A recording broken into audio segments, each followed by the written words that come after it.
नमस्कार दोस्तों, स्वागत है आपका मेरे YouTube चैनल हिंदी कथा कहानियाँ और हिंदी कथा साहित्य संचन में। और मुंशी प्रेमचंद जी की कहानियों की लड़ी में जो कहानी मैं आज आपके लिए लेकर आई हूँ उसका नाम है नैराश्य। बहुधा आदमी अपनी स्त्री से इसलिए नाराज़ रहते हैं कि उसके लड़कियाँ ही क्यों होती हैं, लड़के क्यों नहीं होते। जानते हैं कि इसमें स्त्री का दोष नहीं है, या है तो उतना ही जितना मेरा।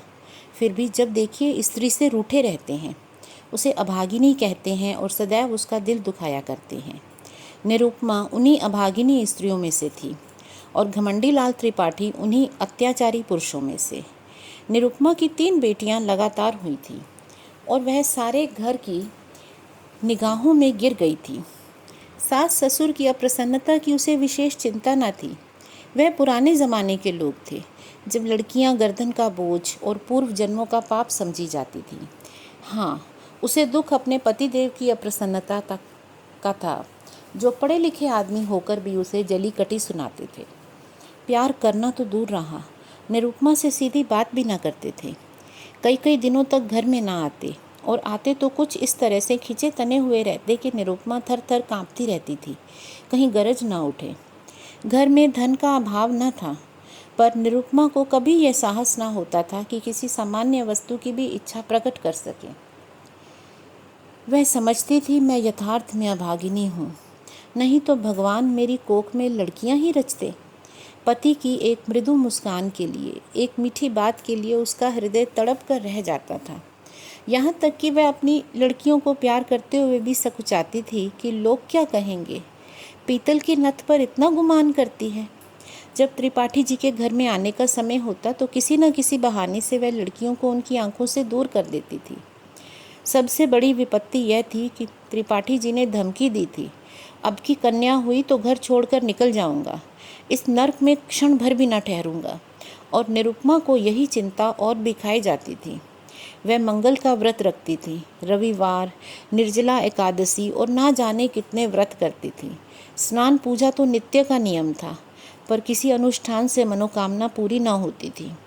नित्य अवहेलना, तिरस्कार, उपेक्षा, अपमान सहते सहते उसका चित्त संसार से विरक्त होता जाता था। जहाँ कान एक मीठी बात के लिए, आँखें एक प्रेम दृष्टि के लिए और हृदय एक आलिंगन के लिए तरस कर रह जाए, घर में अपनी कोई बात ना पूछे, वहाँ जीवन से उसे अरुचि क्यों ना हो। एक दिन घोर निराशा की दशा में उसने अपनी बड़ी भावज को एक पत्र लिखा। एक एक अक्षर से असह्य वेदना टपक रही थी। भाभी ने उत्तर दिया, तुम्हारे भैया जल्द तुम्हें विदा कराने आएंगे। यहाँ आजकल एक सच्चे महात्मा आए हुए हैं, जिनका आशीर्वाद कभी निष्फल नहीं जाता। यहाँ कई संतानहीन स्त्रियाँ उनके आशीर्वाद से पुत्रवती हो गई। पूर्ण आशा है कि तुम्हें भी उनका आशीर्वाद कल्याणकारी होगा। निरुपमा ने यह पत्र पति को दिखाया। त्रिपाठी जी उदासीन भाव से बोले, सृष्टि रचना महात्माओं के हाथ का काम नहीं, ईश्वर का काम है। इस पर निरुपमा ने कहा, लेकिन महात्माओं में भी तो कुछ सिद्धि होती है। तो घमंडी लाल ने कहा, हाँ होती है, पर ऐसे महात्माओं के दर्शन दुर्लभ हैं। तो निरुपमा ने कहा, मैं तो इस महात्मा के दर्शन करूंगी। घमंडी लाल ने कहा, चली जाना। निरुपमा ने कहा, जब बांझिनों के लड़के हुए तो क्या मैं उनसे भी गई गुजरी हूँ। इस पर घमंडी लाल ने कहा, कह तो दिया भाई, चली जाना, यह करके भी देख लो। मुझे तो ऐसा मालूम होता है पुत्र का मुख देखना हमारे भाग्य में ही नहीं है। कई दिन बाद निरुपमा अपने भाई के साथ मैके गई।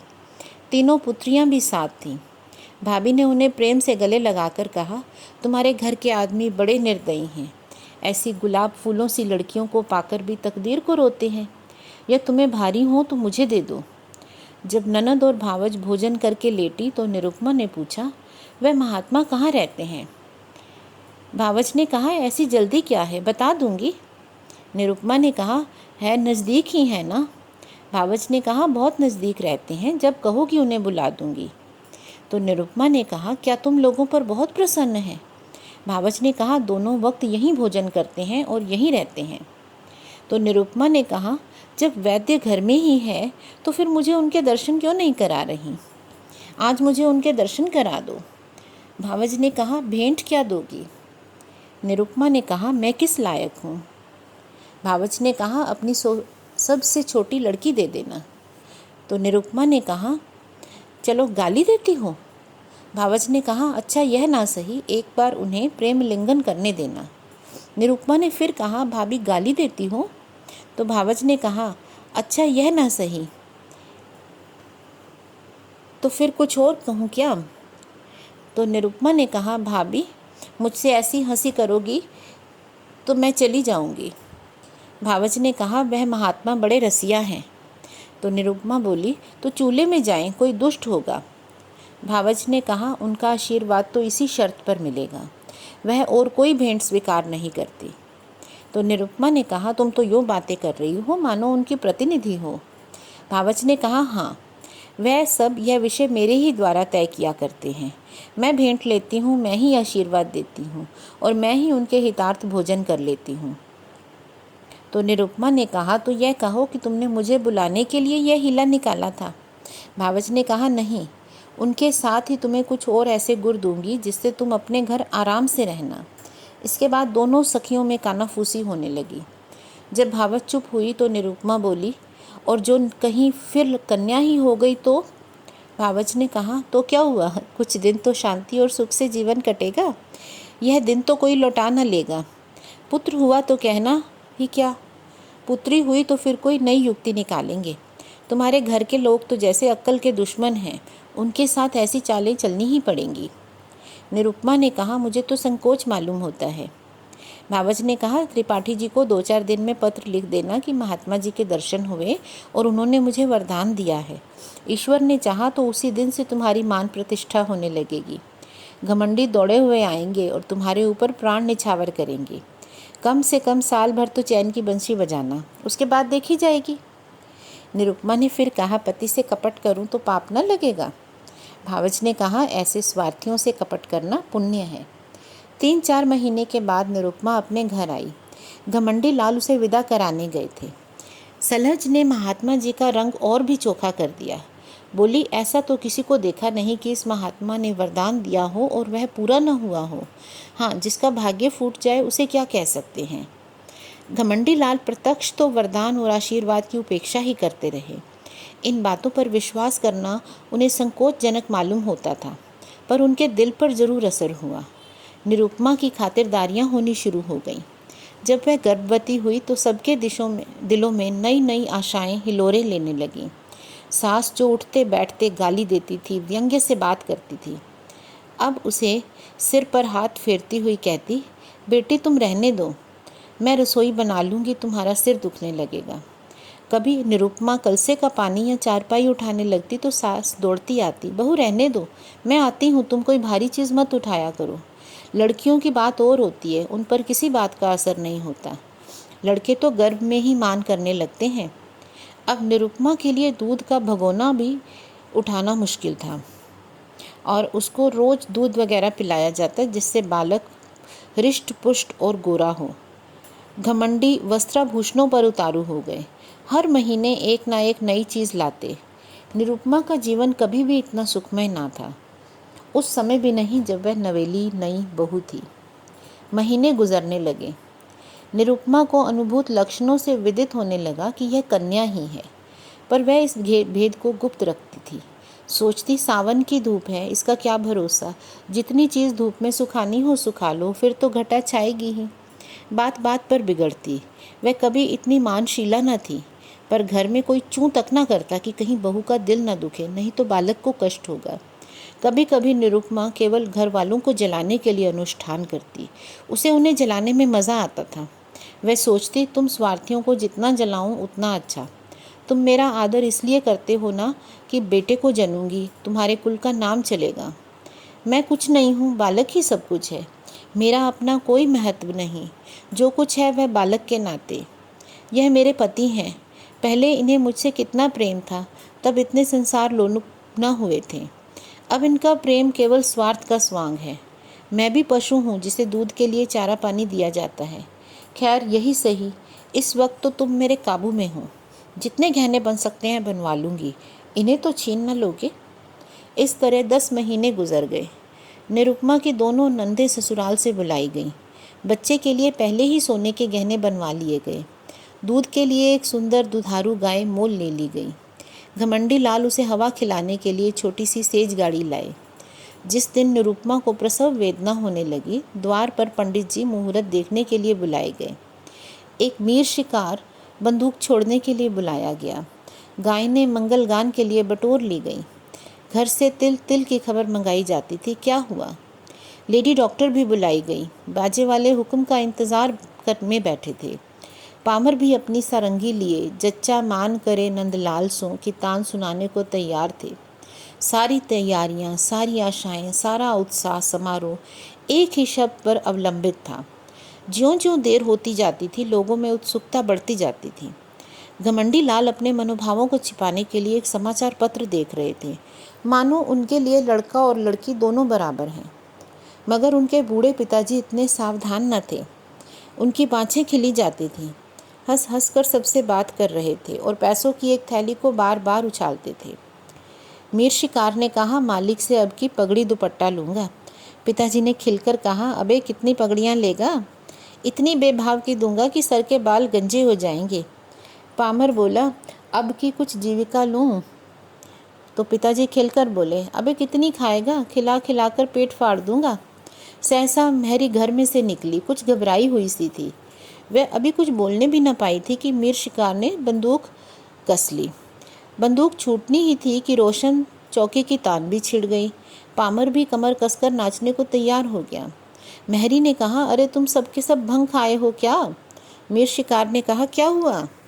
मेहरी बोली, हुआ क्या? लड़की ही तो हुई है। पिताजी बोले, लड़की हुई है? यह कहते कहते वह कमर थाम कर बैठ गए, मानो वज्रपात हो गया हो। घमंडी कमरे से निकल कर आए और बोले, जाकर लेडी डॉक्टर से तो पूछ, अच्छी तरह से देखना। देखा सुना कुछ नहीं, चल खड़ी हो गई। मेहरी बोली, बाबूजी मैंने तो आंखों से देखा है। घमंडी लाल ने फिर पूछा, कन्या ही है?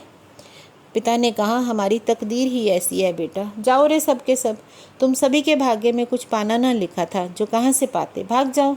सैकड़ों रुपए पर पानी फिर गया, सारी तैयारी मिट्टी में मिल गई।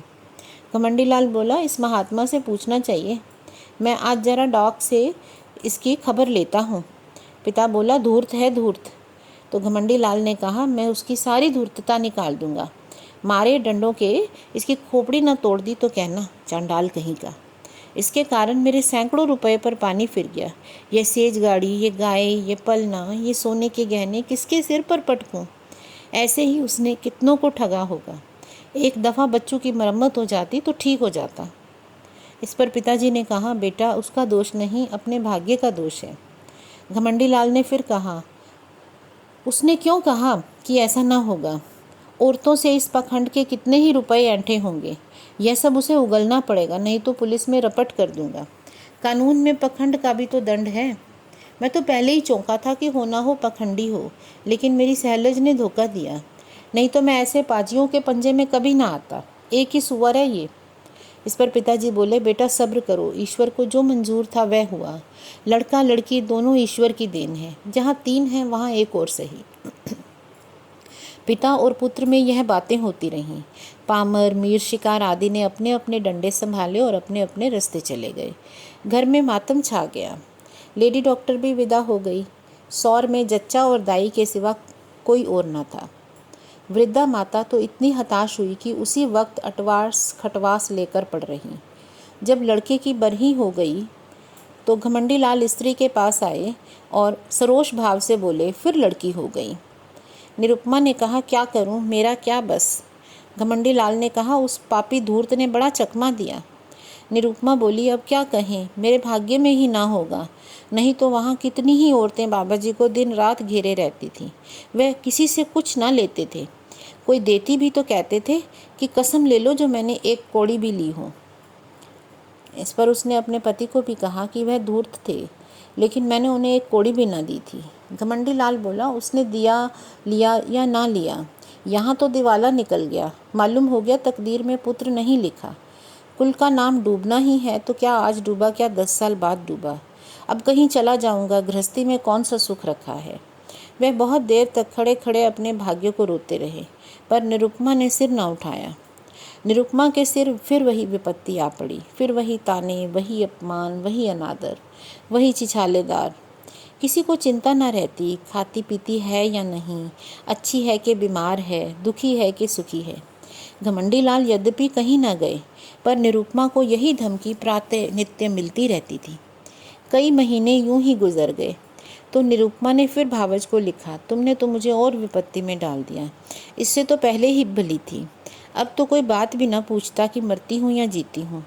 अगर यही दशा रही तो स्वामी कहीं संन्यास न ले लें, और वो संन्यास लें या ना लें, मैं तो संसार का त्याग अवश्य कर दूंगी।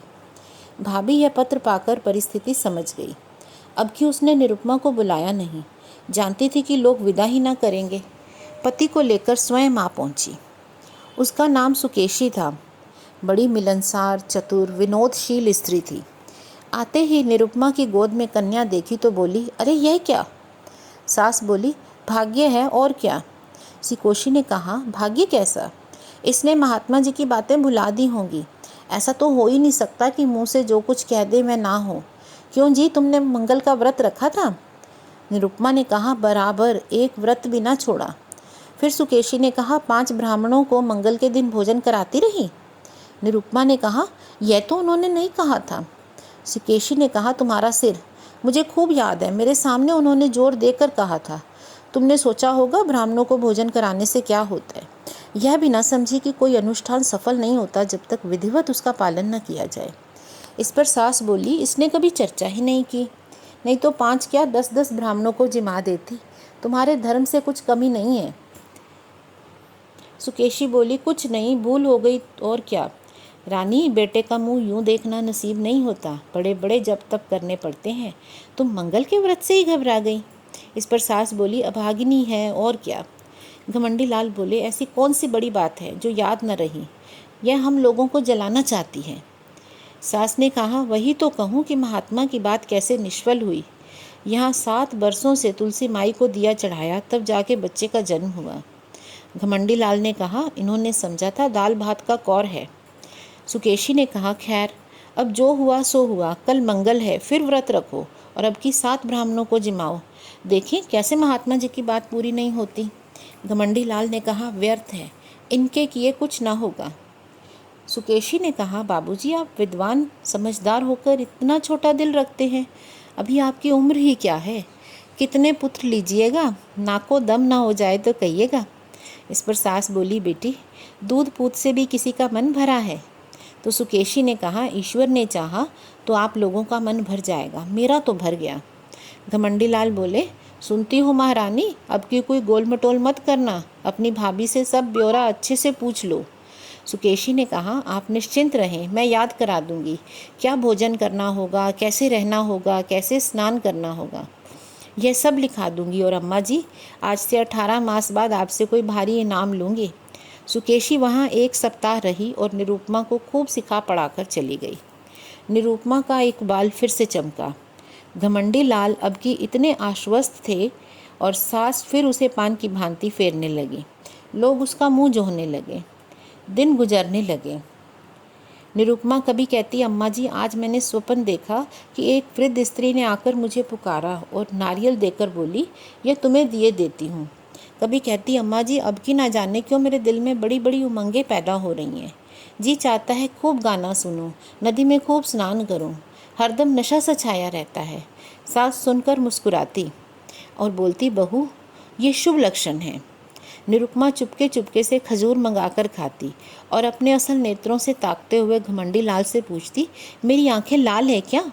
घमंडी लाल खुश होकर बोलते, मालूम होता है नशा चढ़ा हुआ है, ये सब शुभ लक्षण हैं।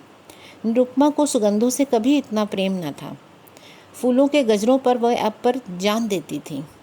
घमंडी लाल अब नित्य सोते समय उसे महाभारत की वीर कथाएं पढ़कर सुनाते, कभी गुरु गोविंद सिंह कीर्ति का वर्णन करते। अभिमन्यु की कथा से तो निरुपमा को बड़ा प्रेम था। पिता अपने आने वाले पुत्र को वीर संस्कारों से परिपूरित कर देना चाहते थे। एक दिन निरुपमा ने पति से पूछा, नाम क्या रखोगे? घमंडी लाल बोला, यह तुमने खूब सोचा, मुझे तो इसका ध्यान ही ना रहा। ऐसा नाम होना चाहिए जिससे शौर्य और तेज टपके। सोचो कोई ऐसा नाम। दोनों प्राणी नामों की व्याख्या करने लगे। जोरावर लाल से लेकर हरिश्चंद्र तक सभी नाम गिनाए गए, पर उस असामान्य बालक के लिए कोई नाम ना मिला। अंत में पति ने कहा, तेग बहादुर कैसा नाम है? निरुपमा बोली, बस बस यही नाम मुझे पसंद है। घमंडी लाल बोले, नाम ही तो सब कुछ है। दमड़ी, छकोड़ी, घुरहू, कतवारू, जिसके नाम देखे उसे भी यथागुण तथा गुण ही पाया। हमारे बच्चे का नाम होगा तेग बहादुर। प्रसव काल आ पहुंचा। निरुपमा को मालूम था क्या होने वाला है, लेकिन बाहर मंगलाचरण का पूरा सामान था। अब की किसी को लेश मात्र भी संदेह न था। नाच गाने का प्रबंध भी किया गया। एक शामियाना खड़ा किया गया था।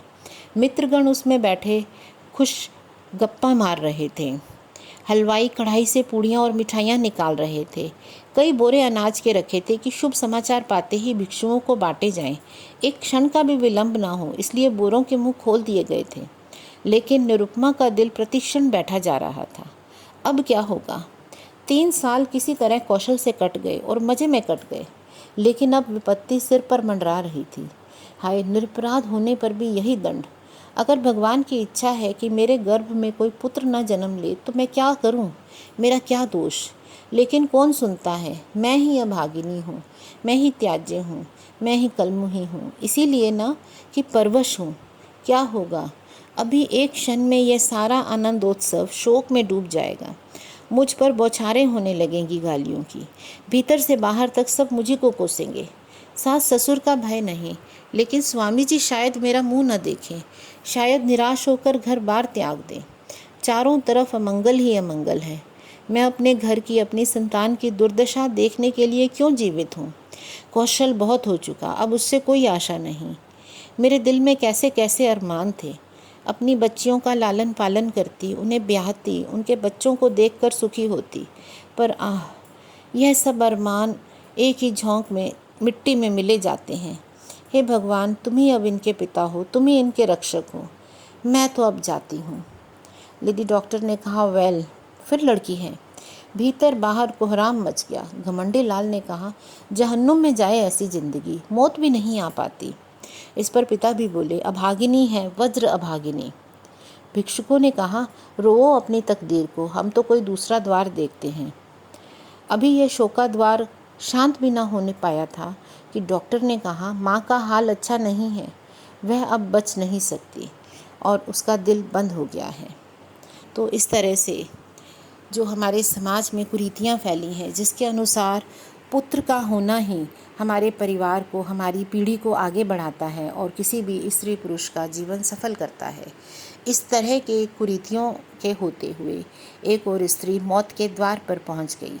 बार बार बच्चे को जन्म देने से स्त्री का शरीर भी कमज़ोर हो जाता है और वह यह धक्का और उसके ऊपर आने वाली मुसीबतों को सोच सोच कर वह सह नहीं पाती है और उसका जीवन खत्म हो जाता है। धन्यवाद।